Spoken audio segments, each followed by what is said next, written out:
Boa noite, meus irmãos. Graça e paz a todos.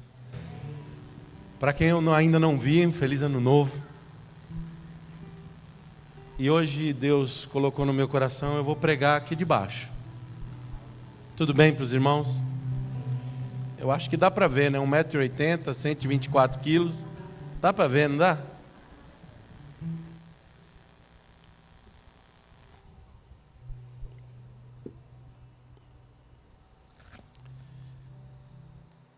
Todo o início de ano, aquilo que o Gilson estava falando, geralmente nós fazemos promessas, falamos para Deus, esse ano eu vou ser melhor, eu vou brigar menos com meu cunhado, Olha, meu sogro e minha sogra estiveram 5 dias pousando na minha casa. Posso ouvir um glória a Deus? Olha então, bênção. Aí, eu comecei o ano bem. Quando nós falamos em restituir altar, mas antes de eu entrar na mensagem, tem alguém nos visitando nessa noite? Levante sua mão, gostaria de te conhecer. Glória a Deus pela vida de vocês, sejam muito bem-vindos. Mais um casal ali no meio, Deus abençoe em nome de Jesus. Tem mais alguém? Alguém que nos visita de outra igreja? Glória a Deus, Deus abençoe. O que eu digo sempre a todos, aqui não é a minha igreja ou a sua igreja. Jesus não virá buscar uma placa. Em Apocalipse, os anjos perguntam, quem são aqueles que estão vindo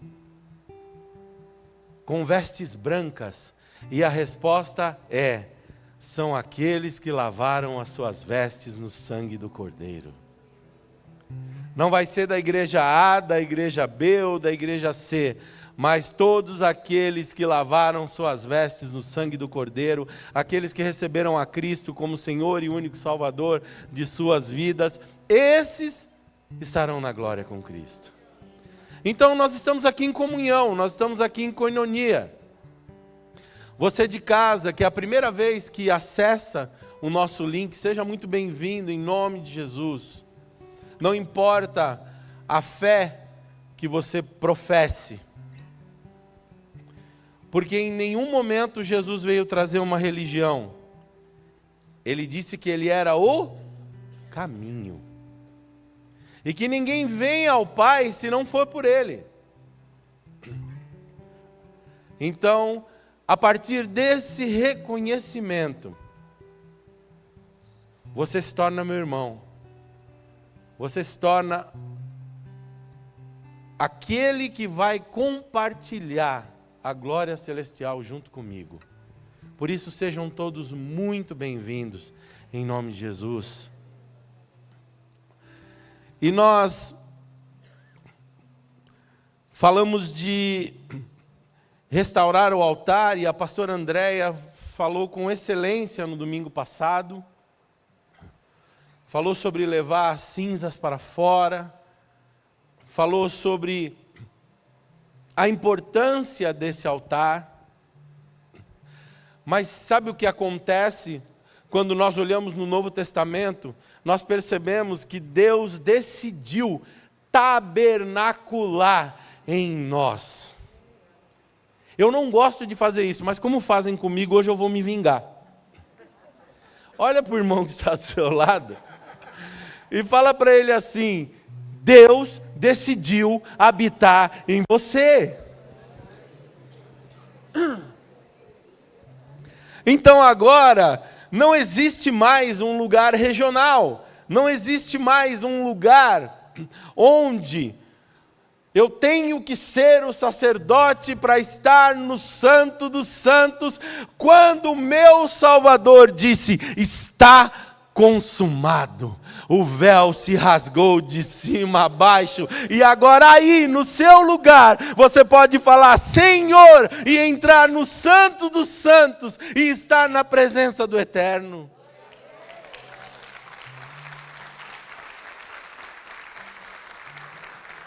Só isso, né, irmão Ari, já é o motivo de nós falarmos para te adorar, ó Rei dos Reis. foi que eu nasci, ó Rei Jesus. Meu prazer é te louvar, meu prazer é estar junto com os meus irmãos. Meu prazer.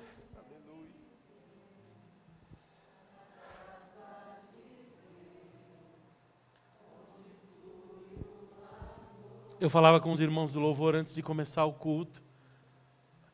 Não tem como, meu irmão, ouvirmos a voz de Deus e continuarmos da mesma forma. Os discípulos que estavam a caminho de Emaús, eles estavam tristes. A esperança deles havia morrido. Aquele que era o Senhor, aquele que era o Salvador havia morrido. Eles estavam indo para Emaús e de repente um homem aparece ao lado deles e começa a conversar com eles e diz: olha, não tem que ir para Emaús, ele diz que é para ficar em Jerusalém. A conclusão daqueles homens, quando os olhos são abertos, eles dizem: porventura, quando ele falava, não ardia o nosso coração. Deus vai falar com você hoje, meu irmão. E a palavra de Deus nos diz: quando ouvirdes a voz do Senhor, não endureçais o vosso coração. Abra sua Bíblia no Salmo de número 126.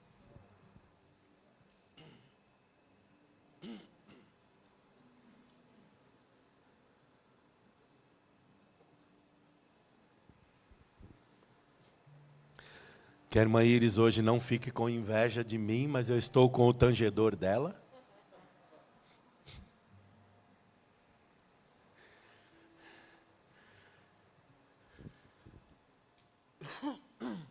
O Salmo 26, assim como o Salmo 133, que nós falamos outra vez aqui, são o Salmo dos degraus, o tempo em que o povo de Israel vinha para Jerusalém, para as 3 grandes festas, e eles vinham recitando os feitos que o Senhor já tinha realizado na vida deles. Eu quero dividir esse salmo, que é tão curtinho, em 3 partes, para que nós possamos hoje entender como Deus vai restaurar o nosso altar.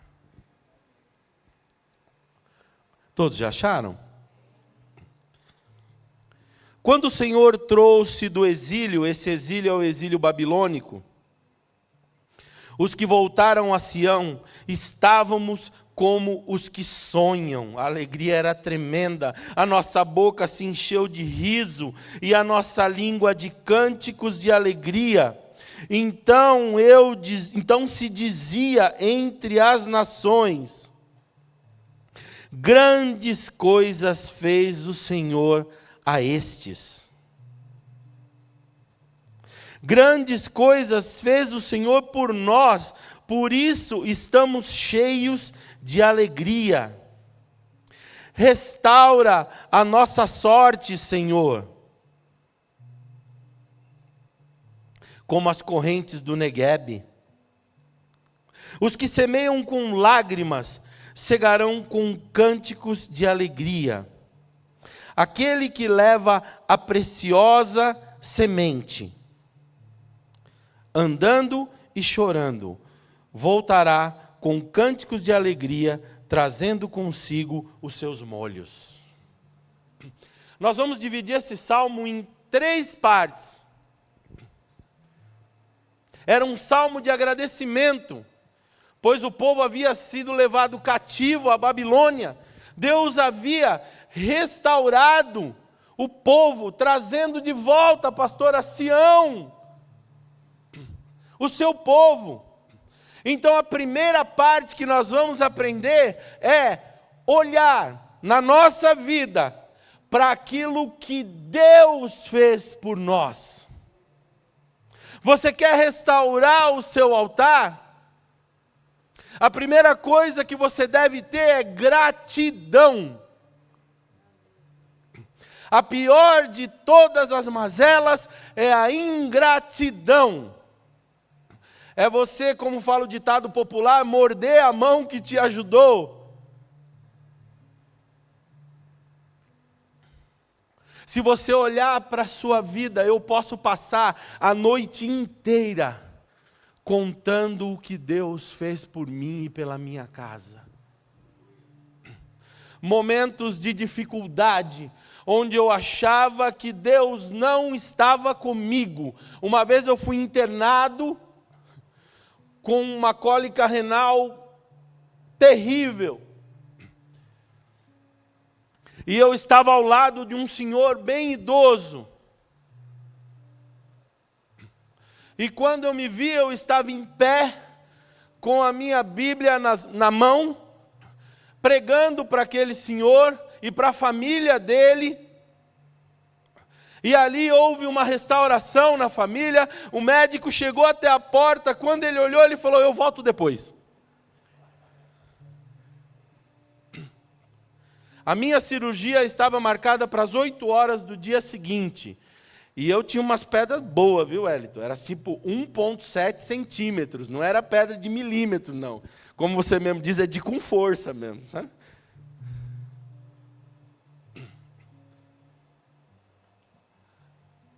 Mas como diria a canção do Clóvis, ninguém explica a Deus. Eu terminei de pregar para aquele senhor, fui para o banheiro, expeli a pedra, o médico entrou, falou: a pedra saiu? Falei: saiu. Ele falou: você está de alta.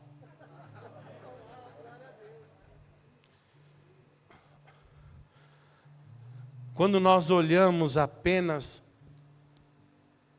para aquilo que é ruim na nossa vida, nós não deixamos Deus trabalhar em tudo que é bom em nós.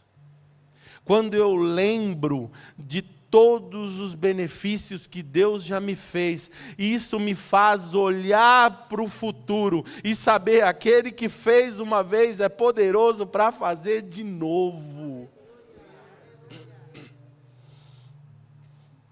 Aquele que fez, pastor André, ele é poderoso para fazer de novo.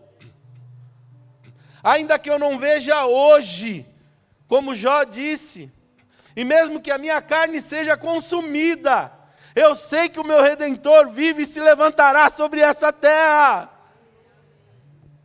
Eu sei que nesse ano, muitas pessoas já falaram: esse ano vai ser um ano ruim. Eu não sei, Gil, porque eu não sou prognosticador, mas eu sei de uma coisa: ainda que eu ande pelo vale da sombra da morte, eu não temerei mal algum, porque Ele estará comigo nesse ano. Eu não sei se é no vale, eu não sei se é no palácio, eu não sei onde eu vou caminhar, eu não sei onde Deus vai me levar, mas eu sei que se eu estiver com Ele, eu vou passar. Grandes coisas fez o Senhor, por isso estamos alegres. O problema é que nós colocamos a nossa alegria em coisas. Nós colocamos a alegria em coisas materiais. Muitas vezes ficamos tristes, porque olhamos o que o outro tem e o que nós não temos. Como eu voltei a dizer, como eu disse agora, nós temos que aprender a ser gratos. Paulo diz que se nós tivéssemos o que vestir e tivéssemos o que comer, nós deveríamos glorificar a Deus. E se eu olhar para alguns irmãos, inclusive a mim, muitos de nós estão precisando de dieta e não de comer. Deus é bom, pastora. Deus é bom. Olhar para o passado, não... A pastora Andréia é a especialista nesse assunto, mas se eu viver o passado, pastor André, isso se chama depressão, correto? E o futuro, ansiedade. Então, eu não tenho que viver no passado, mas a história é que nos mostra a nossa confiança que temos em Deus, e por saber o que Ele fez, olhando para essa história, podemos olhar para frente e falar: Ele fará novamente.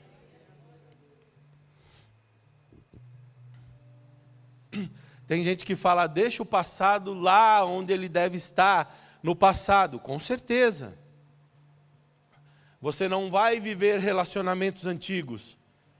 Você não vai viver memórias emocionais antigas. Nós estamos falando aquilo que a palavra nos diz: eu quero trazer à lembrança aquilo que me dá esperança.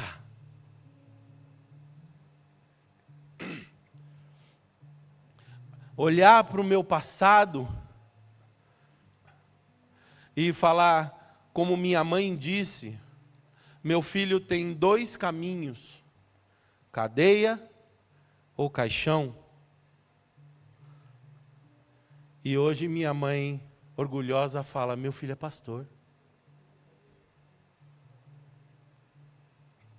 Olhe para o teu passado, meu irmão. É bom nós lembrarmos de onde Deus nos tirou. É bom de vez em quando nós lembrarmos o que nós éramos.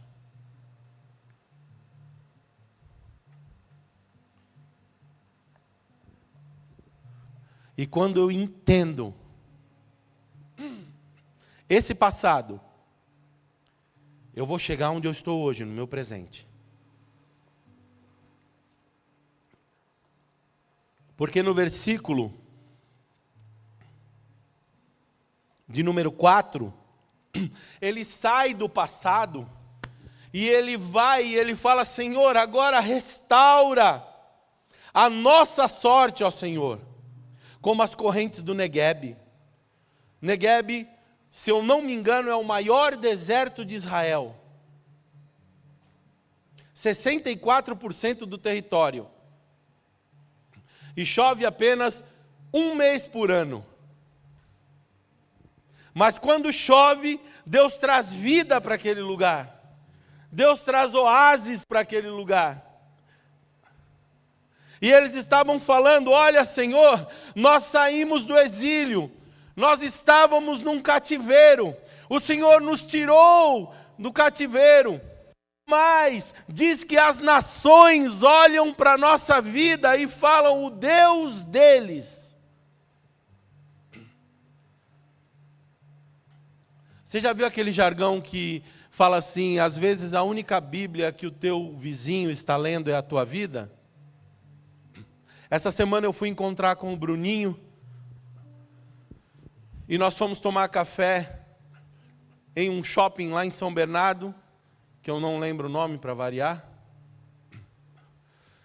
E nós estávamos sentados, e eu falando, Cleberton, eu falo pouco, né?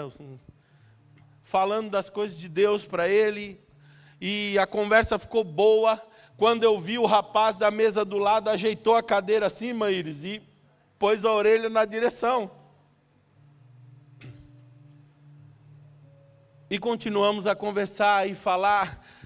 E olha que interessante, nós estávamos falando das coisas de Deus e não de pessoas. Quando nós terminamos de falar, aquele homem se levantou, um rapaz alto. E ele falou assim para mim: Deus pediu para eu vir falar com vocês. Eu cheguei na igreja, eu tenho 1,87 m. Eu cheguei na igreja com 41 quilos. Estado terminal de câncer. Eu não andava mais. Eu tinha incontinência, eu vivia de fraldas. Eu não tinha musculatura para nada. Eu olhei para minha filha e falei: chama aquele carro ali para ele me levar para a igreja. Minha filha falou: pai, o senhor está doido. O cara nem conhece a gente. Chama aquele carro e pede para ele me levar para a igreja. E ela foi e chamou, o rapaz estava extremamente drogado, fora de si. E ele falou: eu levo. Colocou o rapaz no carro, levou para a igreja, deixou ele na igreja, trancou o carro e entrou também. Resumindo a história, Deus falou com ele que naquela noite ele ia dormir, a vida dele seria restaurada e ele iria pregar entre as nações. Ele falou para mim: pastor, eu já preguei em 7 países. E só para o senhor saber, aquele drogado que estava ao meu lado, hoje ele é pastor da Assembleia de Deus.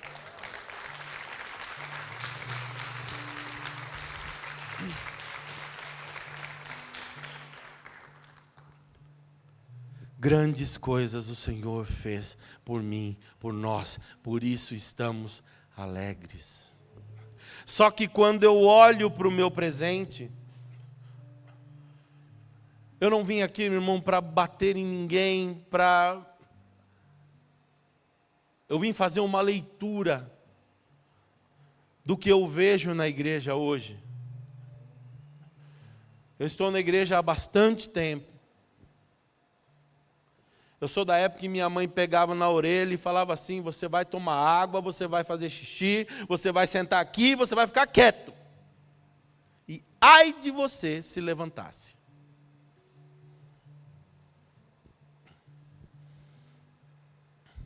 Hoje eu vejo as pessoas vivendo qualquer vida lá fora. Você pode ser crente e ser adúltero. Você pode ser crente e sonegar impostos. Você pode ser crente e levar vantagem sobre os outros. Você pode ser crente e viver uma vida sem compromisso nenhum com Deus. E vir para a igreja no domingo e falar que é amigo de Deus e que ama a Deus. As pessoas hoje estão frias, como esse deserto é à noite. Áridas, como ele é de dia. E quem sabe a nossa oração nessa noite deva ser: Senhor, restaura esse deserto na minha vida. Senhor, que haja a fonte de águas, assim como foi no Neguebe, que haja na minha vida hoje. Que eu possa ser restaurado desse mau hábito. Gálatas 6,7 diz: não se engane, pois o homem de Deus não se zomba. Tudo o que ele plantar. Sabe o que significa tudo no grego? Tudo significa tudo. Tudo o que ele plantar, certamente ceifará. Ele não diz talvez, ele diz certamente. Às vezes nós estamos reclamando com Deus, falando: Deus, por que o Senhor permitiu isso na minha vida? E muitas vezes nós estamos apenas colhendo o que plantamos. Plantamos discórdia, plantamos confusão, plantamos divisão na família.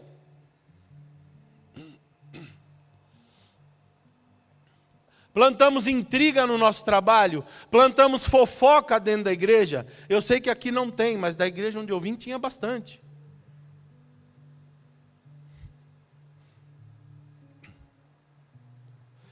A Bíblia diz: se você sabe alguma coisa sobre o seu irmão, sabe como é que é a fofoca hoje? É assim, ó, eu vou ligar para o Galdino, falar assim: pastor Galdino, eu vou falar um negócio do Cleverton, mas é motivo de oração.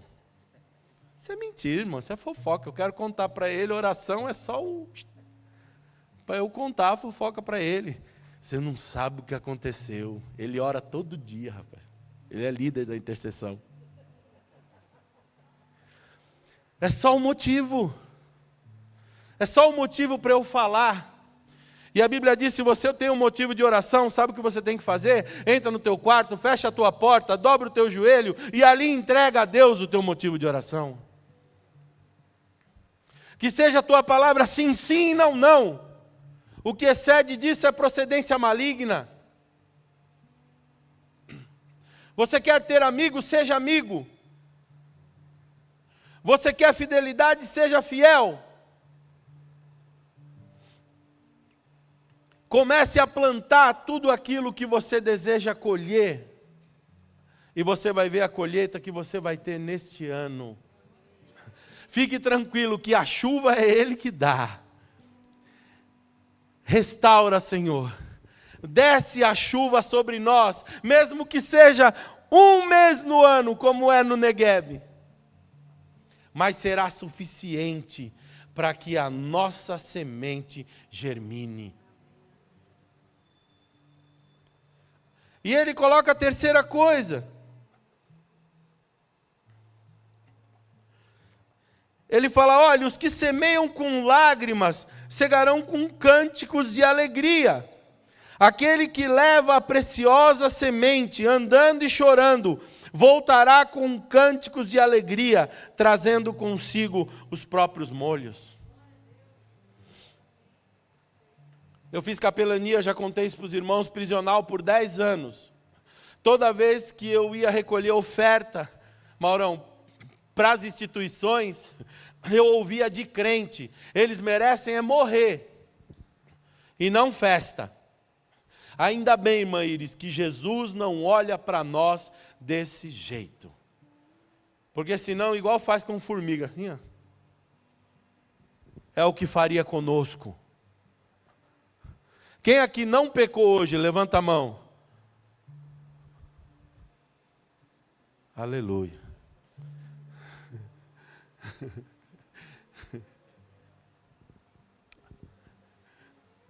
Eu estava ministrando meu sogro e minha sogra, e eu falei a diferença do pecar de um cristão e do pecar para aquele que não é cristão. É que o pecar para o cristão deve ser um acidente. Pecar para o cristão deve ser um momento de vacilo, um momento de fraqueza. E ele diz, olha, o escritor aos Hebreus diz, achegai-vos prontamente no trono da graça, a fim de encontrar misericórdia em tempo oportuno.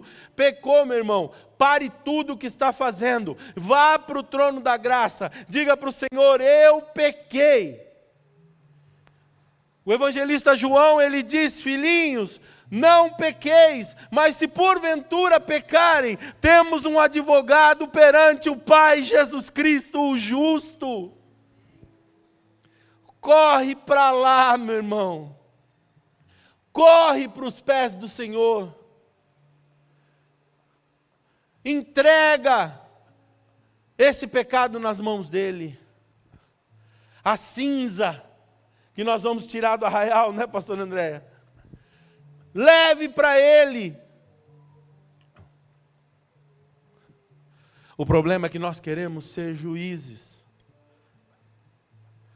Dizem que certa vez Jesus estava andando com um homem no lado, e ele estava fumando, esse homem. Aí passou um outro crente, né? Falou, ô Jesus, tudo bem? Falou, tudo bem. Ele falou, quem que é? Ele falou, é meu filho. Ele falou, fumando? Ele falou, então, ele já bebia, jogava, traía a mulher, já não faz mais nada disso, só falta parar o cigarro. Meu filho, está caminhando aqui comigo, ó, do meu lado. O problema é que nós não olhamos tudo o que a pessoa já fez de bom, nós julgamos aquilo que ela ainda faz de ruim. Tiago diz, aquele que julga em cima de uma lei, sendo esse tal juiz, e quem vos constituiu juízes? Como é que você pode medir a fé do seu irmão? Como é que você pode medir a caminhada do seu irmão? Por isso que quando celebramos a ceia, Paulo diz, examine-se o homem a si mesmo. Porque a briga é aqui, meu irmão. A briga é aqui. Cuidado com você. Você pode se pegar. Diz que um grupo de judeus estava dialogando, passaram uma noite inteira, Wellington, perguntando se Deus existia. Quando deu 5:45 da manhã, chegaram à conclusão de que Deus não existia. Aí um deles levantou, falou com licença e foi para o período de oração dele. Aí o outro chegou, rapaz, nós não acabamos de falar que Deus não existe? Ele falou, Deus não tem nada a ver com isso. Deus não tem nada a ver com as nossas discussões. Deus não tem nada a ver com os nossos julgamentos. Deus não tem nada a ver com as nossas críticas. Ele continua sendo Deus, continua sendo Senhor, continua sustentando o universo e a sua palavra. Pare de medir a Deus com a sua régua. Pare de medir o seu irmão com a sua regra. E aí o nosso altar será restaurado. Mas sabe o que é interessante? Eu tenho 15 minutos, Jesus. Fala de uma perspectiva futura agora. Ele fala que eu vou olhar para o meu futuro e saber que o meu amanhã está nas mãos do Senhor. Você está preocupado com o seu amanhã, meu irmão? Eu vou deixar um texto para você. Ele fala assim: olhai as aves do céu, que não semeiam e nem cegam, e Deus lhe dá o alimento todos os dias. Olhai para os lírios do campo, que não tecem e nem fiam, e nem Salomão, em toda a sua riqueza, se vestiu como um deles. Se Deus é aquele que cuida da ave do céu e do lírio do campo, não cuidará também de você, meu irmão? O seu ano, a sua vida, está cuidada pelas mãos de Deus. Fique tranquilo, coloque paz no seu coração, coloque projetos em Deus na sua vida. Fala: esse ano eu quero ganhar pelo menos uma pessoa para Cristo. Se todos nós que estamos aqui, até dezembro, trouxermos uma pessoa para a igreja, nós vamos ter que abrir mais um horário de culto. Uma.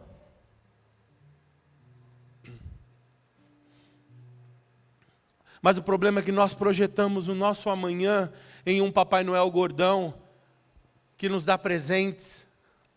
O que Deus pode fazer por mim? Nós tínhamos um ponto de pregação na Vila Formosa, acho que eu já contei essa história aqui, e um rapaz chegou lá, soro positivo. E o pastor José Antônio Loureiro, eu tive a oportunidade de caminhar com ele muito tempo, orou por aquele rapaz, e aquele rapaz foi curado de AIDS. Sumiu. Depois de um mês, andando ali na Vila Formosa, o irmão Renato encontrou com ele e falou: meu irmão, tudo bem? Paz, tal. Você nunca mais foi lá no ponto de pregação? Ele falou: não, pastor, fica tranquilo. Se a doença voltar, eu volto lá.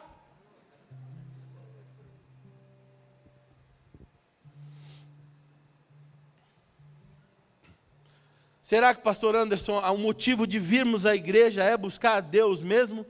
Ou nos servirmos de Deus? Ou Deus é a muleta, Deus é a ponte que me leva aonde eu quero chegar? Eu não quero a Deus, eu quero ser curado, então eu vou para Deus para ser curado. Eu não quero Deus, eu quero ser curado.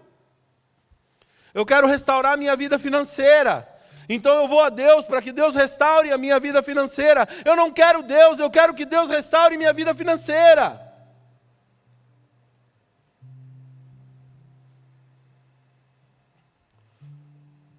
Mamon é dinheiro elevado ao status de Deus.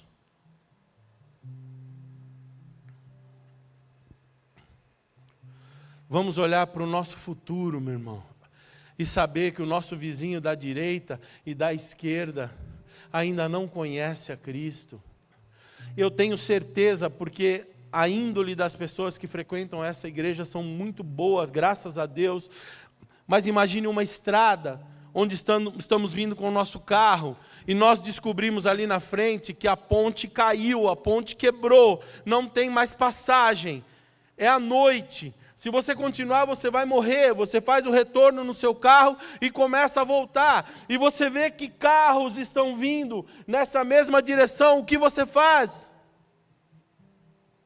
Você atravessa o carro na pista, você liga farol alto, você começa a buzinar, você põe a mão para fora. Se é mais escandaloso que nem eu, já põe a cabeça para fora, já sai gritando. A ponte caiu. Nós estamos vendo pessoas irem para o inferno todos os dias, e nós não temos coragem de dar uma buzinada. nós não temos coragem de dar um farol. Não temos coragem de falar: Jesus morreu por você, meu irmão. Que nós possamos projetar o nosso futuro em Cristo, em vidas, em almas restauradas. Que nós possamos gastar o nosso tempo nas coisas que edificam, gastar o nosso tempo em Deus. Assim que tiver a oportunidade de falar dele para as pessoas, olhe, sonde a sua mente nesse momento e veja se os projetos que você prospectou para esse ano, se Deus está incluído neles. Você projetou dobrar o seu capital, você projetou trocar de carro, você projetou ingressar numa faculdade, você projetou uma escola melhor para os seus filhos, você projetou, mas onde está Deus no projeto 2022 na sua vida? Onde Ele está? Eu vou adiantar aqui, e eu quero deixar 3 preocupações. Lá em Coríntios, no capítulo 13, no versículo 13,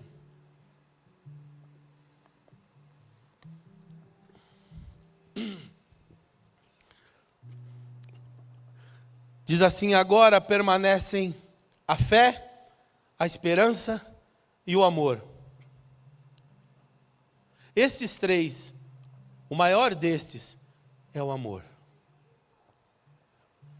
Fala de 3 virtudes que serão eternas.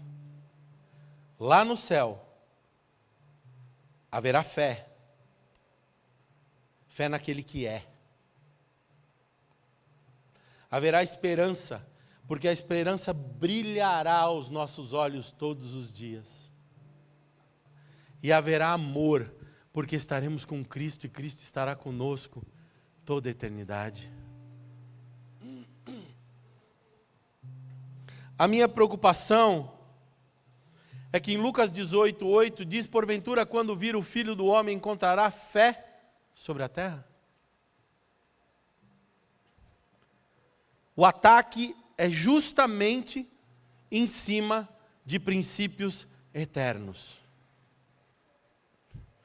Porventura, quando Jesus voltar, encontrará fé sobre a terra? Porque por se multiplicar iniquidades,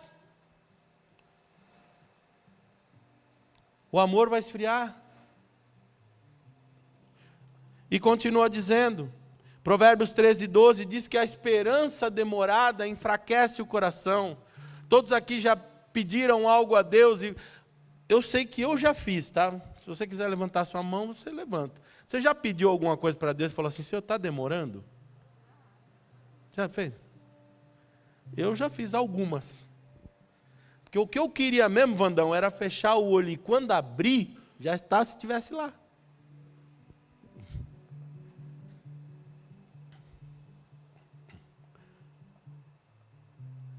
Mas olha que interessante, porque todo aquele que é nascido de Deus vence o mundo. Está falando de você, meu irmão. E essa é a vitória que vence o mundo, a nossa fé. A tua fé é a esperança que vence o mundo. Não é o teu braço, não é o teu dinheiro, não é a tua formação, não é nada disso. É a tua fé, é a esperança que vence o mundo. E como eu disse, falou que por se multiplicar a iniquidade, o amor de muitos vai esfriar. Os relacionamentos são relacionamentos de interesse. O relacionamento com Deus é um relacionamento de interesse.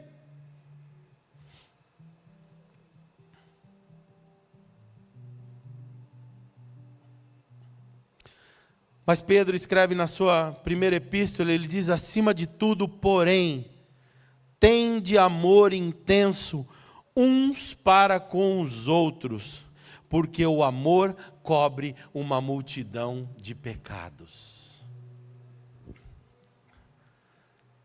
Tem uma frase que eu não vou me lembrar de quem é, mas diz assim: procurei a Deus e não encontrei. Procurei o meu próximo e nos encontramos os três. Jesus disse: eu não tenho como. João também disse na sua epístola: não tem como eu dizer que amo a Deus e não amo Ari. Diz que eu sou mentiroso, estou em trevas e nunca vi a Deus. Se você ama a Deus, a Bíblia diz: ame o teu próximo. Quem é o teu próximo? É aquele que está próximo. Ah, mas não tem reticências depois. Ame. Ah, mas você não sabe o que ele me fez. Eu sei o que ele não te fez. Ele não negou um nascimento virginal. Ele não negou a intenção de salvação na vida dele. Ele não foi traído. Ele não foi espancado, açoitado. Não colocaram uma coroa de espinhos na cabeça dele. Não foi pregado numa cruz em um alto monte nu, para que todos vissem a sua vergonha. E aquele a quem foi feito tudo isso, ele disse: Pai, perdoa, porque eles não sabem o que fazem. Não temos desculpas. Você pode ficar em pé?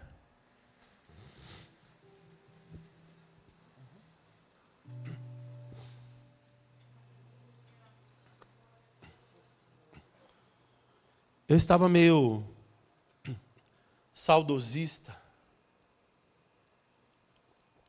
Hoje à tarde, na hora que o AP me ligou,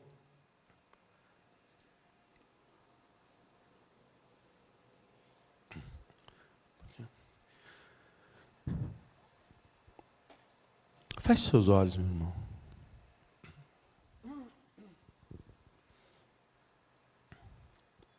E o que o Senhor colocava no meu coração é: hoje vamos restaurar os nossos altares. E eu lembrei de um hino tão antigo, mas que fala uma verdade tão grande. E enquanto eu estiver louvando a Deus com ele, se você sentir do seu coração, vem aqui para frente. Fala: Senhor, eu quero ter um novo tempo contigo. Senhor, eu quero restaurar o meu altar. Senhor, eu ouvi a tua palavra e eu sei que eu posso estar vivendo o meu passado. Eu posso estar não reconhecendo a tua vida no meu presente. E talvez eu nem tenha colocado o Senhor nos meus planos futuros. Por isso, Senhor, eu quero restaurar o meu altar nesta noite. Quando Jesus estendeu a sua mão, quando ele estendeu a sua mão para mim, eu era pobre, perdido, sem Deus, sem Jesus. Quando ele estendeu a sua mão para mim. Pode sair do seu lugar e vir aqui à frente, nós queremos orar por vocês. A minha alma estava longe do caminho do céu. Eu era pobre, desprezível, pecador, mas Jesus transformou minha minhas trevas em luz, quando Ele estendeu a sua mão para mim. Quando Jesus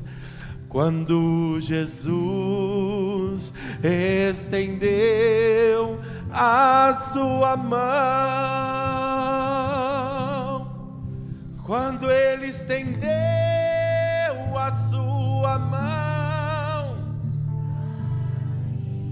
oh aleluia, eu era pobre, perdido, sem Deus, sem Jesus, quando Ele estendeu a sua mão para mim. Agora me regozijo, desde que o aceitei, e na tempestade eu posso sossegar, pois com Ele estou liberto do perigo e do mal, desde que estendeu a sua mão para mim. Quando Jesus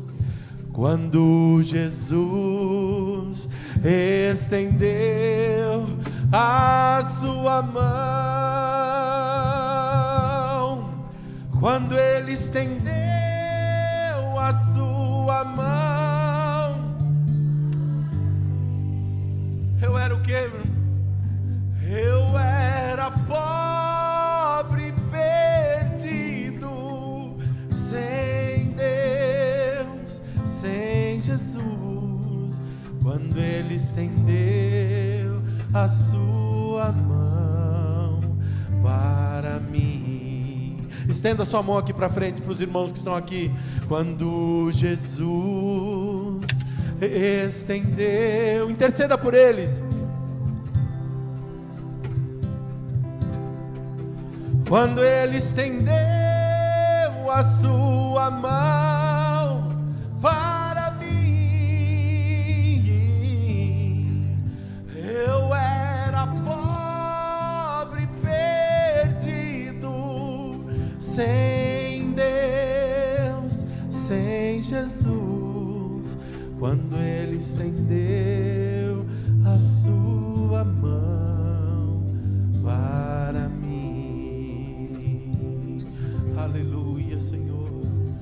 Pai, nós queremos, Senhor, neste momento apresentar, Senhor, todas as vidas, Senhor, que nesta noite falaram: Pai, hoje é um marco, hoje é um novo tempo na minha vida. Eu não quero, Senhor, viver o meu passado. Eu quero, Senhor, discernir o meu presente e projetar o meu futuro em Ti, Senhor. Eu quero fazer assim como a Tua palavra diz: ensina-me, Senhor, a contar os meus dias.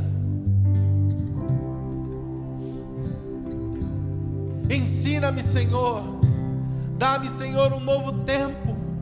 Perdoe os meus pecados, perdoe as minhas falhas. Senhor, estamos no trono da graça neste momento, pedindo misericórdia, Senhor. Misericórdia, Senhor, porque assim como o profeta Isaías disse, eu digo também, porque sou um homem de lábios impuros e habito no meio de um povo de impuros lábios. Mas, Senhor, destaca o Teu anjo nesta noite com a brasa na mão, como a tenaz, e toca nos nossos lábios, Senhor. Toca, Senhor. Um novo tempo nós pedimos, Pai. Um novo tempo, uma nova história. Leva cativo, Senhor, para Ti, pensamentos que não são pensamentos de bem, mas são pensamentos de morte, Senhor, repreendemos todo espírito de morte nesta noite. Senhor, repreendemos todo espírito de prostituição nesta noite, Senhor. Repreendemos, Pai, em nome de Jesus. E a palavra, Senhor, que eu lanço sobre a vida desse povo em Ti é um novo tempo, Pai. Um novo tempo, Senhor. Um novo tempo em Ti, Pai, em nome de Jesus. Oh, Senhor. Quando Ele estendeu a sua mão para mim, eu era pobre, perdido, sem Deus, sem Jesus. Quando Ele estendeu a sua mão para mim.